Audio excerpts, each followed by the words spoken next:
On today, 125 years ago, Booker T. Washington delivered the Atlanta Exposition address.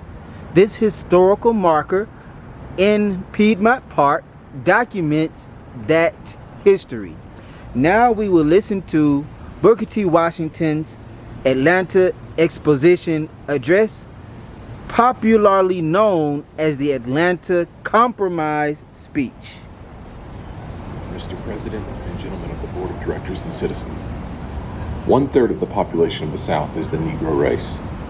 No enterprise seeking the material, civil, or moral welfare of this section can disregard this element of our population and reach the highest success. I but convey to you, Mr. President, directors, the sentiment of the masses of my race when I say that no way have the value and manhood of the American Negro been more fittingly and generously recognized than by the managers of this magnificent exposition at every stage of its process.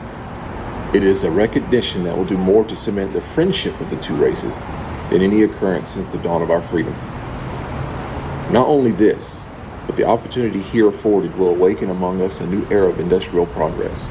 Ignorant and inexperienced, it is not strange that in the first years of our new life we began at the top instead of the bottom, that a seat in Congress or the state legislature was sought more than real estate or industrial skill, that the political convention or the stump speaking had more traction than starting a dairy farm or truck garden.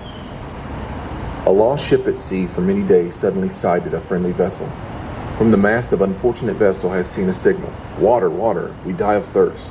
The answer from the friendly vessel at once came back, cast down your bucket where you are. A second time the signal, water, water, send us water, ran up from the distressed vessel and was answered, cast down your bucket where you are. And a third and fourth signal for water was answered, cast down your bucket where you are. The captain of the distressed vehicle, at last heeding the injunction, cast down his bucket, and it came up full of fresh, sparkling water from the mouth of the Amazon River. To those of my race who depend on bettering the condition in a foreign land, or who underestimate the importance of cultivating friendly relations from the southern white man, who is their next-door neighbor, I would say, cast down your bucket where you are. Cast it down in making friends in every manly way of the people of all races by whom we are surrounded. Cast it down in agriculture, mechanics, in commerce, in domestic service, and in the professions. And in this connection, it is well to bear in mind that whatever other sins the South may be called to bear, when it comes to business, pure and simple, it is in the South that the Negro is given a man's chance in the commercial world. And in nothing in this exposition more eloquent than in emphasizing this chance. Our greatest danger is that in the great leap from slavery to freedom, we may overlook the fact that the masses of us are to live by the productions of our hands, and fail to keep in mind that we shall prosper in proportion as we learn to dignify and glorify common labor and put brains and skill into the common occupations of life. Shall prosper in proportion as we learn to draw the line between the superficial and substantial, the ornament gewgaws of life and the useful. No race can prosper till it learns that there is as much dignity in tilling a field as in writing a poem. It is at the bottom of life we must begin, and not at the top. Nor should we permit our grievances to overshadow our opportunities. To those of the white race who look to the incoming of those of foreign birth and strange tongues and habits for the prosperity of the South, were I permitted, I would repeat what I say to my own race. Cast down your bucket where you are. Cast it down among the 8 millions of Negroes whose habits you know, whose fidelity and love you have tested in days when to have proved treacherous meant the ruin of your firesides. Cast down your bucket among these people who have, without strikes and labor wars, tilled your lands, cleared your forests, builded your railroads and cities, and brought forth treasures from the bowels of the earth, and helped make possible this magnificent representation of the progress of the South. Casting down your bucket among my people, helping and encouraging them, as you are doing on these grounds, and to educate of head, hand, and heart, you will find that they will buy your surplus land, make blossom the waste places in your fields, and run your factories. While doing this, you can be sure in the future, as in the past, that you and your families will be surrounded by the most patient, faithful, law-abiding, and unresentful people that the world has seen. As we have proved our loyalties to you in the past in nursing your children, watching by the sick bed of your mothers and fathers, and often following them with tear-dimmed eyes to their graves, so in the future, in our humble way, we shall stand by you with a devotion that no foreigner can approach, ready to lay down our lives, if need be, in defense of yours, interlacing our industrial, commercial, civil, and religious life with yours in a way that shall make the interests of both races one.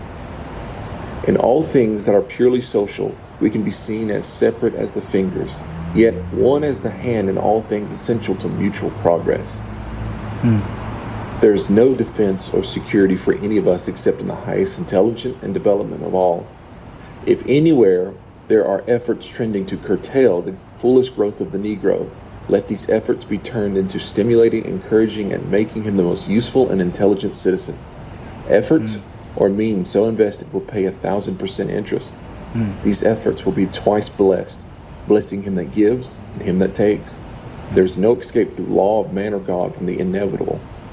The laws of changeless justice bind oppressor with oppressed, and in close as sin and suffering joined, we march to fate abreast.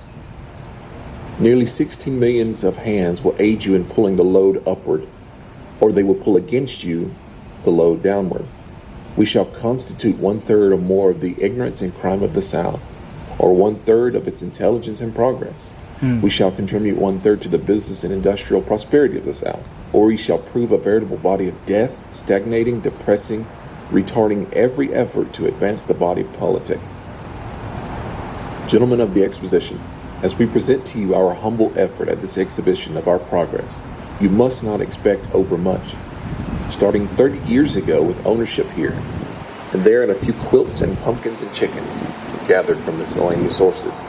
Remember the path that has led from these to the inventions and production of agricultural implements, buggies, steam machines, newspapers, books, statuary, carving, paintings, the management of drugstores and banks, has not been trodden without contact with thorns and thistles. While we take pride in what we exhibit as the result of our independent efforts, we do not for a moment forget that our part of this exhibition would fall far short of your expectations, but for the constant help that has come to our educational life, not only from the southern states, but especially from the northern philanthropists, who have made their gifts a constant stream of blessing and encouragement. The wisest among my race understand that the agitation of questions of social equality is the extremest folly, and that progress in the enjoyment of all the privileges that will come to us must be the result of severe and constant struggle rather than artificial forcing. No race that has anything to contribute to the markets of the world is long in any degree ostracized.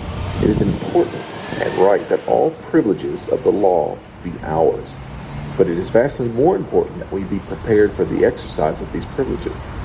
The opportunity to earn $1 in a factory just now is worth infinitely more than the opportunity to spend $1 in an opera house. In conclusion, may I repeat that nothing in 30 years has given us more hope and encouragement and drawn us so near to you of the white race as this opportunity offered by the Exposition. And here bending, as it were, over the altar that represents the results of the struggles of your race and mine, both starting practically empty-handed 3 decades ago, I pledge that in your effort to work out the great and intricate problem which God has laid at the doors of the South, you shall have all the times the patient, sympathetic help of my race.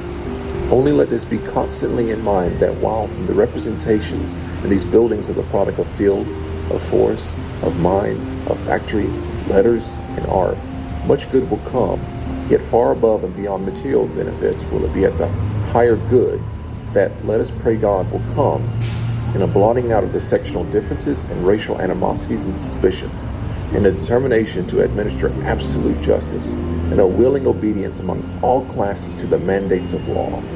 This, coupled with our material prosperity, will bring into our beloved South a new heaven and a new earth.